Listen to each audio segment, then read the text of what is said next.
Dismayado at puno ng pangamba ang mga residente sa Iloilo patapos na gumuho ang isang katatapos lamang na flood control project sa bayan ng Tigbaon dahil sa walang tigil na pagbuhos ng ulan. Nadamay kasi sa pagguho ang pader, flooring at mismong istruktura ng kanilang mga bahay. Si Lawrence Junio sa balita. Sa halip na dagdag proteksyon laban sa baha, pangamba ngayon ang hatid ng isang flood mitigation project sa Barangay Napnapan Sur, Tigbawan, Iloilo na nagkakahalaga ng humigit kumulang 139.7 million pesos. Bahagi ng flood mitigation structure ang gumuho noong madaling araw ng Agosto 11. Kasunod ng tuloy-tuloy na pag-ulan, nadamay rin ang bahagi ng isang bahay na katabi ng isang istruktura.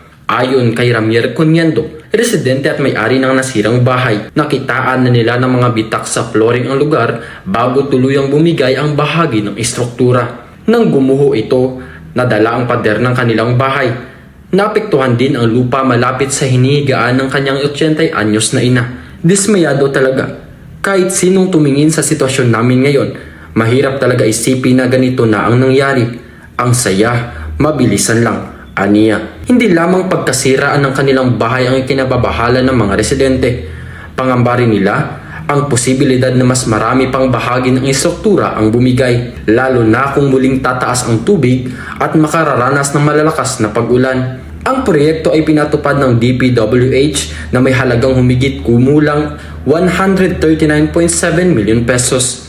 Batay sa impormasyong nakalap, nagsimula ang proyekto noong Hunyo 3, 2025 at target sanang matapos noong Pebrero 23, 2026. Gayunman, ayon sa impormasyong mula sa lugar, aktwal itong natapos noong Mayo 2026. Ilang buwan lamang matapos itong makumpleto, ay nakaranas na agad ng pinsalang bahagi ng proyekto. Tinitignan naman ang soil erosion bilang posibleng pangunahing sanhi ng pagguho habang nagpapatuloy ang investigasyon.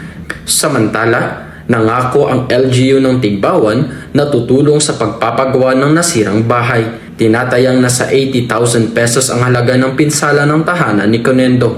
Sa ngayon, wala pang inilalabas na opisyal na pahayag ang DPWH kaugnay ng insidente. Para sa mga residente ng Napnapan Sur, malinaw ang kanilang panawagan. Ang flood control project na dapat sanay nagbibigay proteksyon ay kailangang matiyak na ligtas, matibay at maaasahan lalo na sa panahon ng malalakas na pag-ulan at pagbaha. Mula rito sa Tigbawan, Iloilo, Lawrence Junio para sa Mata ng Agila.